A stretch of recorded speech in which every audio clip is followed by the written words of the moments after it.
কম মানে ক'বলৈ একো ভাষাই নাই। আপোনালোকে নিশ্চয় দেখিবলৈ পাইছে ইয়াত বৰগৰীয়া লেটেকু চাপৰিৰ যি ধনশিৰি নৈৰ বাঢ়নী পানীয়ে ইতিমধ্যে তাণ্ডৱ চলাই আছে, আপোনালোকে দেখিবলৈ পাইছে। আৰু এই বৰগৰীয়া লেটেকু চাপৰিৰ মূল পথ যিটো, এই পথটো ইতিমধ্যে ৩-৪ জেগাত ছিগি গৈছে। তাৰ ফলত ৰাইজৰ বহুত অসুবিধা হৈছে। ইতিমধ্যে ৩-৪০০ ঘৰ মানুহ ইতিমধ্যে আবদ্ধ হৈ আছে এই বৰগৰীয়া লেটেকু চাপৰিত। বহুত বৃদ্ধ লোক আছে, ইতিমধ্যে আমি তেখেতসকলক ওলাই আনিব পৰা নাই। ইয়াত কোনো SDRF, NDRFৰ কোনো ইতিমধ্যে দল আহি উপস্থিত হোৱা নাই। ইতিমধ্যে আমাৰ নুমলীগড় ৰিফাইনেৰীৰ কোনো মেনেজমেণ্টো ইতিমধ্যে ইয়াত উপস্থিত হোৱা নাই। নুমলীগড় প্ৰশাসনৰ বিষয়াও কোনো উপস্থিত হোৱা নাই। গতিকে আমি ইয়াত দুখ প্ৰকাশ কৰিছোঁ।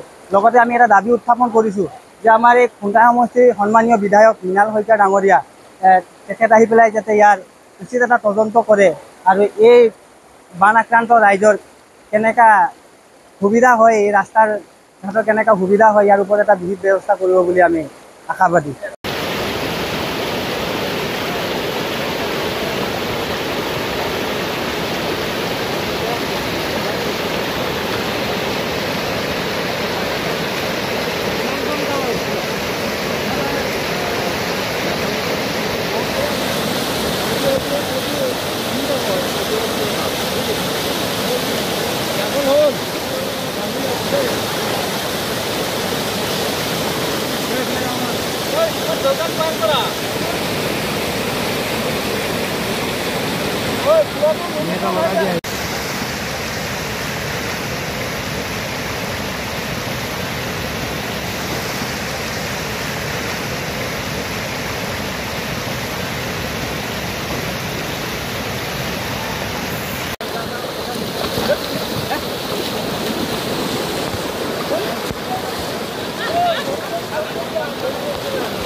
আপুনি বিচৰা বাতৰি পাব কেৱল নিউজ 18 এপত।